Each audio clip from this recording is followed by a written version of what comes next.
2034 FIFA world cup conduct ചെയ്യാൻ പോകുന്നത് സൗദിയിലാണ്. അപ്പോൾ നിങ്ങൾക്ക് എല്ലാവർക്കും അറിയാം, കഴിഞ്ഞ വേൾഡ് കപ്പ് കണ്ടക്ട് ചെയ്തിട്ടുണ്ടായിരുന്നത് ഖത്തറിലാണ്. ഖത്തർ വേൾഡ് കപ്പിന് വേണ്ടി $200 ബില്യൺ അന്ന് ഖത്തർ സ്പെൻഡ് ചെയ്തിട്ടുള്ളത്. അതേപോലെ തന്നെ 2034 വേൾഡ് കപ്പിന് വേണ്ടിയിട്ട് 15 സ്റ്റേഡിയങ്ങളുടെ ആവശ്യമുണ്ട്. അതിൽ 11 സ്റ്റേഡിയവും പുതുതായിട്ട് നിർമ്മിക്കാൻ പോകുന്നവയാണ്. അതേപോലെ ഹോട്ടൽ റൂമുകൾ 2,30,000 വേണ്ടി വരുമെന്നാണ് നിലവിലെ കണക്കുകൾ. അതേപോലെ എയർപോർട്ടുകൾ, അതേപോലെ റെയിൽ ലൈനുകൾ, ഇൻഫ്രാസ്ട്രക്ചർ ഡെവലപ്മെൻറ്റ് തുടങ്ങിയ രീതിയിൽ വലിയ രീതിയിലുള്ള ഒരു ഇൻഫ്രാസ്ട്രക്ചർ ഡെവലപ്മെൻറ്റിന് തന്നെയാണ് സൗദി സാക്ഷ്യം വഹിക്കാൻ പോകുന്നത്.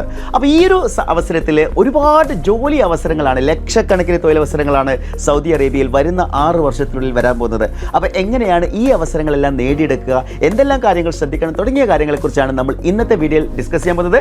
Let's welcome to entry. അപ്പോൾ നമ്മൾ നോക്കുകയാണെന്നുണ്ടെങ്കിൽ സൗദി അറേബ്യ 1970 മുതലുള്ള സൗദി അറേബ്യ നോക്കുകയാണെങ്കിൽ പെട്രോ കെമിക്കൽ ഇൻഡസ്ട്രീസിലാണ് അവരുടെ മേജറായിട്ടുള്ള ഷെയർസ് വരുന്നത്, അല്ലെങ്കിൽ അവരുടെ പ്രധാനപ്പെട്ട ബിസിനസ് എന്ന് പറയുന്നത്, അല്ലെങ്കിൽ അവരുടെ പ്രധാനപ്പെട്ട എക്സ്പോർട്ട് എന്ന് പറയുന്നത് പെട്രോ കെമിക്കൽ ബിസിനസ്സാണ്. അവിടെ നിന്ന് ഒരു ട്രാൻസിഷൻ്റെ സമയമായിട്ടുണ്ട്. തീർച്ചയായിട്ടും നിങ്ങൾക്ക് എല്ലാവർക്കും അറിയാം, അതായത് ഇപ്പോൾ ഈ ഒരു ക്ലൈമറ്റ് ചേഞ്ചിൻ്റെയൊക്കെ ഈ ഒരു സമയത്ത് കൃത്യമായിട്ട് ഫോസിൽ ഫ്യൂവലിനെക്കാട്ടിലും അതിൽ നിന്നുള്ള ആ ഒരു ബിസിനസ് പൂർണ്ണമായിട്ട് മാറിക്കൊണ്ടിരിക്കുന്ന ഒരു സമയമാണ്. അതുകൊണ്ട് തന്നെ വളരെ വിഷണറി ആയിട്ടുള്ള ഒരു ലീഡർ, ഇപ്പോഴത്തെ സൗദി അറേബ്യയുടെ വിഷണറി ആയിട്ടുള്ള ലീഡറാണ് മുഹമ്മദ് ബിൻ സൽമാൻ, അഥവാ MBS എന്ന് നമ്മൾ പറയാറുള്ള മുഹമ്മദ് ബിൻ സൽമാൻ്റെ പുതിയ നയങ്ങൾ എന്ന് പറയുന്നത്. അദ്ദേഹത്തിൻ്റെ വിഷൻ 2030 കുറിച്ചൊക്കെ നമ്മൾ കേട്ടിട്ടുണ്ടാവും അല്ലേ. അപ്പോൾ വളരെ വിഷണറി ആയിട്ടുള്ള ഒരു ലീഡറാണ് മുഹമ്മദ് ബിൻ സൽമാൻ എന്ന് പറയുന്നത്. അപ്പോൾ അദ്ദേഹത്തിൻ്റെ ഒരുപാട് പുതിയ പ്രവർത്തനങ്ങളെക്കുറിച്ച് നമ്മൾ പലപ്പോഴായിട്ട് കേട്ടിട്ടുണ്ടാവും. ഉദാഹരണത്തിന് പറയുകയാണെന്നുണ്ടെങ്കിൽ വേൾഡിലെ തന്നെ ഏറ്റവും പോപ്പുലർ ആയിട്ടുള്ള ഫുട്ബോളർ ആയിട്ടുള്ള ക്രിസ്ത്യാനോ റൊണാൾഡോ സൗദി പ്രോ ലീഗിലേക്ക് വരുന്നത് നിങ്ങൾ കേട്ടിട്ടുണ്ടാവും. അപ്പം നമ്മൾ വിചാരിച്ചു അതൊരു ലാസ്റ്റ് ടൈം അദ്ദേഹത്തിൻ്റെ റിട്ടയർമെൻറ്റ് ടൈമിൽ കുറച്ച് പൈസയൊക്കെ നേടിയെടുക്കാൻ വേണ്ടിയിട്ട് സൗദിയിലേക്ക് വന്നതാണുള്ളത്. ഒരിക്കലും അതൊരു അൺഎക്സ്പെക്റ്റഡ് ആയിട്ടുള്ള വരവായിരുന്നില്ല എന്ന് പിന്നീട് നടന്ന പല സൈനിങ്സുകൾ, നെയ്മർ വന്നും അതേപോലെ തന്നെ ബെൻസേമ വന്നിട്ടുണ്ട്. അപ്പോൾ ശരിക്കും പറഞ്ഞാൽ സൗദി എന്ത് ചെയ്യായിരുന്നു, സൗദി അവരെ തന്നെ ഒന്ന് ലോകത്തിന് മുന്നിൽ ഷോക്കേസ് ചെയ്യായിരുന്നു എന്ന് നമുക്ക് അവിടെ കാണാൻ പറ്റും. അതേപോലെ തന്നെയാണ് 2034 വേൾഡ് കപ്പ് ബെഡ് ചെയ്ത സമയത്ത് സൗദി മാത്രമായിരുന്നു അവർക്ക് മുന്നിൽ ഓപ്ഷൻ ആയിട്ടുണ്ടായിരുന്നത്. ഓഷ്യാന മേഖലയിൽ നിന്ന് സൗദി മാത്രമാണ് അന്ന് ബിഡിൽ അപ്ലൈ ചെയ്തിട്ടുണ്ടായിരുന്നത്. ഓസ്ട്രേലിയ കൂടി ഉണ്ടായിരുന്നു, അവർ പിന്നീട് പിന്മാറുകയാണ് ചെയ്തിട്ടുള്ളത്. അപ്പോൾ സൗദി എന്ന് പറയുന്നത് മറ്റു രാജ്യങ്ങളെ പോലെ, അതായത് ദുബായ് പോലെയോ ഖത്തർ പോലെയോ അതിനേക്കാൾ ഉയർന്ന തലത്തിലുള്ള ഒരു ഡെവലപ്മെന്റിന് സാക്ഷ്യം വഹിക്കാൻ തയ്യാറായിക്കൊണ്ട് തന്നെയാണ് ഈ 2034 വേൾഡ് കപ്പിന് സൗദി തയ്യാറെടുക്കുന്നത് എന്ന് നമുക്ക് മനസ്സിലാക്കാൻ പറ്റും. അപ്പോൾ ഞാൻ നേരത്തെ വീഡിയോയുടെ തുടക്കത്തിൽ തന്നെ പറഞ്ഞു എന്തെല്ലാം റിക്വയർമെന്റ്സ് ആണ് സൗദിയിൽ വരാൻ പോകുന്നത്. അപ്പോൾ അതായത് ഈ ഒരു വേൾഡ് കപ്പിന് വേണ്ടിയിട്ട് ഫിഫയ്ക്ക് വേണ്ടി 15 സ്റ്റേഡിയങ്ങളാണ് സൗദി നിർമ്മിക്കാൻ പോകുന്നത്. അതിൽ 11 സ്റ്റേഡിയങ്ങളും പുതിയ സ്റ്റേഡിയങ്ങളായിരിക്കും എന്ന് പറയുന്നു.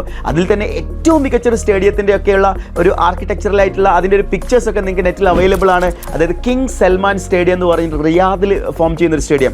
ഇന്നേ വരെ ലോകം കണ്ടതിൽ വെച്ച് ഏറ്റവും മികച്ച ഒരു ആർക്കിടെക്ചറൽ വിസ്മയം തന്നെയാണ് ഈ കിങ് സൽമാൻ സ്റ്റേഡിയം എന്ന് പറയുന്നത്. അതേപോലെ തന്നെ ഈ വേൾഡ് കപ്പിന് വേണ്ടിയിട്ട് 2,30,000 ഹോട്ടൽ റൂംസുകളുടെ ആവശ്യമുണ്ടാവും. കാരണം ലക്ഷക്കണക്കിനല്ല കോടിക്കണക്കിന് ആളുകളായിരിക്കും ഒരു പക്ഷേ സൗദിയിലേക്ക് വരും വർഷങ്ങളിൽ വരാൻ പോകുന്നത്. ശരിക്കും ഒരു വേൾഡ് കപ്പ് എന്ന് പറഞ്ഞാൽ കഴിഞ്ഞ വേൾഡ് കപ്പ് കണ്ട ആളുകളുടെ എണ്ണം നോക്കുകയാണെങ്കിൽ 50 ബില്യൺ ആണ്. അതായത് അത്രയും വ്യൂവർഷിപ്പ് ഉള്ള, അത്രയും അധികം പോപ്പുലാരിറ്റി ഉള്ള ഒരു ഇവൻ്റാണ് സൗദി സാക്ഷ്യം വഹിക്കാൻ പോകുന്നത്. അപ്പോൾ ഞാൻ ഈ അവസരങ്ങൾ, ഈ ഒരു മേഖലകളെക്കുറിച്ച് അല്ലെങ്കിൽ ഇവിടെ നടക്കാൻ പോകുന്ന ഡെവലപ്മെൻറ്റ്സിനെ കുറിച്ചാണ് ഇപ്പോൾ ഡിസ്കസ് ചെയ്തിട്ടുള്ളത്. അപ്പോൾ ഈ ഒരു ഡെവലപ്മെൻറ്റ് നടക്കുമ്പോൾ സൗദിക്ക് മുമ്പിൽ ഉണ്ടാകുന്ന ഏറ്റവും വലിയ വെല്ലുവിളി എന്ന് പറയുന്നത് ഈ കാര്യങ്ങൾ കൃത്യസമയത്ത് തന്നെ പൂർത്തീകരിക്കാൻ ആവശ്യമായിട്ടുള്ള മാൻ പവറാണ്. അവിടെയാണ് നിങ്ങൾ മനസ്സിലാക്കേണ്ടത് എഞ്ചിനീയറിംഗ് ഉൾപ്പെടെയുള്ള സ്കിൽഡ് ആയിട്ടുള്ള ആളുകളുടെ റിക്വയർമെൻറ്റ്സ് എന്ന് പറയുന്നത്. അപ്പോൾ നമ്മൾ വരും വർഷങ്ങളിൽ സൗദിയിൽ വരാൻ പോകുന്ന ലക്ഷക്കണക്കിന് തൊഴിലവസരങ്ങൾ, ഞാൻ നേരത്തെ സ്റ്റേഡിയങ്ങളെക്കുറിച്ച് പറഞ്ഞു, അതേപോലെ തന്നെ ഹോട്ടൽ റൂംസുകളെക്കുറിച്ച് പറഞ്ഞു. അതുമാത്രമല്ല സൗദി ഒരു വലിയ രാജ്യമാണ്. അവിടുത്തെ റെയിൽ ലൈൻ ഡിപ്പാർട്ട്മെൻറ്റ്സ്, അതേപോലെ തന്നെ എയർപോർട്ടുകൾ വരാൻ സാധ്യതയുണ്ട്. റോഡ് ഇൻഫ്രാസ്ട്രക്ചർ ഡെവലപ്മെൻറ്റ് എല്ലാ മേഖലയിലും അവസരങ്ങൾ വരാൻ പോവുകയാണ്. ഇത്തരം അവസരങ്ങൾ എന്ന് പറയുന്നത് നേടിയെടുക്കണമെങ്കിൽ നമ്മളെല്ലാവരും സ്കിൽഡ് ആയിട്ടുള്ള ആളുകളായിട്ട് മാറണം.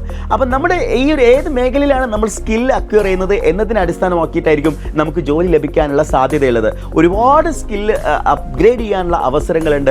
അത് MEP, mechanical electrical plumbing, MEP മേഖലയിലുണ്ട്. അതേപോലെ തന്നെ ക്വാണ്ടിറ്റി സർവേയിങ് ആണെങ്കിലുണ്ട്, BIM എന്ന് പറയുന്ന മേഖലയുണ്ട്. അങ്ങനെ അനവധി മേഖലകളിലായിട്ട് ഒട്ടനേകം അവസരങ്ങൾ നിങ്ങൾക്ക് വരാനിരിക്കുന്നുണ്ട്. അപ്പോൾ നമ്മൾ BTech ഗ്രാജുവേറ്റ്സ് ആയിട്ട് മാത്രം, അല്ലെങ്കിൽ ഒരു ഡിപ്ലോമ ഹോൾഡറായിട്ട് മാത്രം നിന്നിട്ട് കാര്യമില്ല. ഏതൊരു മേഖലയിലും ജോലി ലഭിക്കണമെന്നുണ്ടെങ്കിൽ നമ്മൾ അപ്സ്കിൽ ചെയ്യുക തന്നെ വേണം.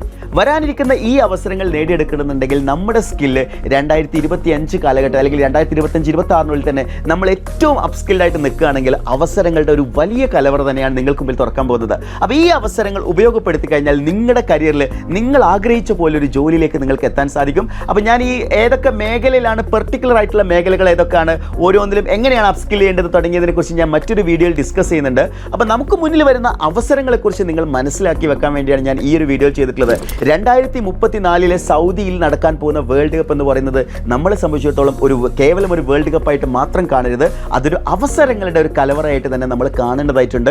തൊഴിലവസരങ്ങളുടെ കാര്യത്തിൽ നമ്മൾ ഖത്തർ വേൾഡ് കപ്പിൻ്റെ മുന്നോടിയായിട്ട് ഖത്തറിലേക്ക് ഒരു വലിയ രീതിയിലുള്ള മാസീവായിട്ടുള്ള ആളുകളുടെ റിക്രൂട്ട്മെൻറ്റ്സ് ആണ് സംഭവിച്ചിട്ടുള്ളത്. അത് തന്നെയായിരിക്കും സൗദിയിൽ സംഭവിക്കുക. സൗദി കുറച്ചുകൂടി അഡ്വാൻസ്ഡ് ആവുമെന്ന് ഞാൻ പ്രതീക്ഷിക്കുന്നത്. കാരണം ഖത്തർ വേൾഡ് കപ്പ് വന്ന സമയത്ത് ഖത്തർ വേൾഡ് കപ്പിന് സ്പെൻഡ് ചെയ്തിട്ടുണ്ടായിരുന്നത് $200 ബില്യൺ. എന്നാൽ ഈ അന്നേ വരെയുള്ള മുഴുവൻ വേൾഡ് കപ്പിന് സ്പെൻഡ് ചെയ്തതിനേക്കാൾ കൂടുതലാണ് ഖത്തർ അന്ന് സ്പെൻഡ് ചെയ്തത്. ഒരു കാര്യം ഉറപ്പാണ്, അതിൽ കൂടുതലായിരിക്കും മുഹമ്മദ് ബിൻ സൽമാന്റെ നേതൃത്വത്തിൽ സൗദിയിൽ നടക്കാൻ പോകുന്ന വേൾഡ് കപ്പിൽ സ്പെൻഡ് ചെയ്യാൻ പോകുന്നത്.